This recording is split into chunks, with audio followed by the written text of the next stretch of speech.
जब मेरे पालक पिता ने मुझे पहली बार देखा तो बस इतना कहा, अरे ये तो अप्सरा जैसी है। और उसी वक्त उन्होंने मेरे असली बाप को पैसे देकर मुझे खरीद लिया। लेकिन सिर्फ 1 घंटे बाद ही उन्हें अपने फैसले पर पछतावा होने लगा, क्योंकि जब मैं उनकी घोड़ा गाड़ी चला रही थी तो एक ही चाबुक में उनकी टांग तोड़ दी। वे मुझे वापस करने मेरे बाप के पास पहुंचे, लेकिन तब तक पूरा परिवार घर छोड़कर कहीं गायब हो चुका था। पालक पिता ने मुझे 5 साल तक पाला। मैं बहुत खाती थी और मेरी ताकत भी असाधारण थी। उनकी सारी जमा पूंजी मेरी भूख में ही खत्म हो गई। एक दिन उन्होंने आह भरते हुए कहा, बेटी मैं तो बस एक छठे दर्जे का सरकारी अफसर हूँ। मेरी तनख्वाह तेरे एक वक्त के खाने के लिए भी काफी नहीं है, लेकिन अब तू बड़ी हो गई है। मैंने तेरे लिए एक बहुत अच्छा घर ढूंढ लिया है। 9वें राजकुमार के पास बहुत पैसा है, वो तुझे आराम से खिला सकता है। मैंने उत्साह से पूछा, सच में? पेट भर खाना मिलेगा? हाँ बिल्कुल मिलेगा, जाओ जल्दी जाओ। मेरी जिंदगी का सबसे बड़ा सपना था बस पेट भर खाना खाना। लेकिन राजमहल पहुंचने के बाद मुझे सिर्फ एक बार भरपेट खाना मिला। उसके बाद मैं और 9वें राजकुमार दोनों सीधे काल कोठरी में डाल दिए गए। अंधेरी जेल में मेरी पहली मुलाकात उस मशहूर, नाजुक और कमजोर समझे जाने वाले 9वें राजकुमार से हुई। उन्होंने मुझे देखा और पूछा, तो तुम वही सुंदर लड़की हो जिसे मंत्री शू ने मेरे पास भेजा है? मैंने तुरंत पूछा, महाराज खाना कब मिलेगा? वो एकदम चौंक गए। क्या तुम्हें पता भी है कि यहाँ आने का मतलब क्या होता है? मैंने मासूमियत से कहा, सिर कटेगा तो कटेगा, लेकिन उससे पहले खाना तो देंगे ना। सुना है आखिरी भोजन बहुत शानदार होता है, वो कब आएगा? राजकुमार के होंठ फड़क उठे। उन्होंने आंखें बंद कर ली और मुझे पूरी तरह नजरअंदाज कर दिया। मैंने सोचा इनसे कोई उम्मीद नहीं है, खाने का इंतजाम मुझे खुद ही करना पड़ेगा। मैंने जेलर को आवाज लगाई, अरे भाई साहब दोपहर हो गई है, खाना नहीं दोगे क्या? जेलर ने मुझे अजीब नजरों से देखा और 2 ठंडे सख्त बन फेंक दिए। मैं दोनों खुद खा सकती थी, लेकिन दया आ गई।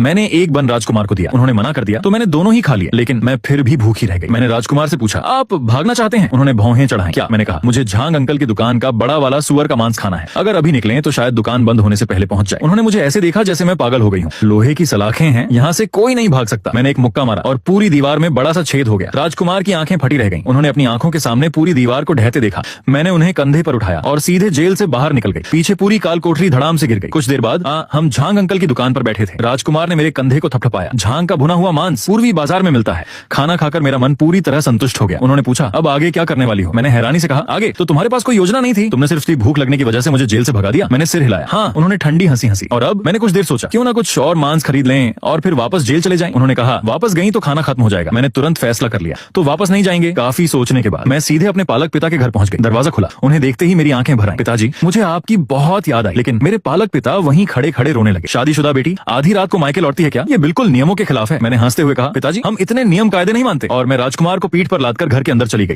पालक पिता कांपते हुए बोले, 9वें राजकुमार। राजकुमार ने जम्हाई लेते हुए कहा, घर से बाहर हूँ, इसलिए आज नियमों की चिंता नहीं करूंगा। उस रात मैंने पिता को बहुत समझाया, उन्हें गले लगाकर कहा, चिंता मत कीजिए, भले ही शादी के बाद बेटी पराया धन कहलाती हो, लेकिन मैं आपको कभी नहीं छोड़ूंगी। मैंने वादा किया है कि आपकी सेवा करूंगी और आखिरी सांस तक आपका साथ दूंगी। पिता की आंखों में आंसू भर आए। उन्होंने बड़बड़ाते हुए कहा, हाँ बहुत सेवा करेगी, लगता है मुझे जल्दी ही स्वर्ग भेजने का इरादा है। उस रात मैं बैठक में सोई, लेकिन अगली सुबह पालक पिता दफ्तर गए और फिर कभी वापस नहीं लौटे। राजकुमार ने शांत स्वर में कहा, तुम्हारे पिता भाग गए हैं। मैंने सिर हिलाया, नहीं ऐसा नहीं हो सकता। मैं उन्हें ढूंढने बाहर जाना चाहती थी, लेकिन राजकुमार ने मेरा रास्ता रोक दिया। तुम बाहर नहीं जा सकती।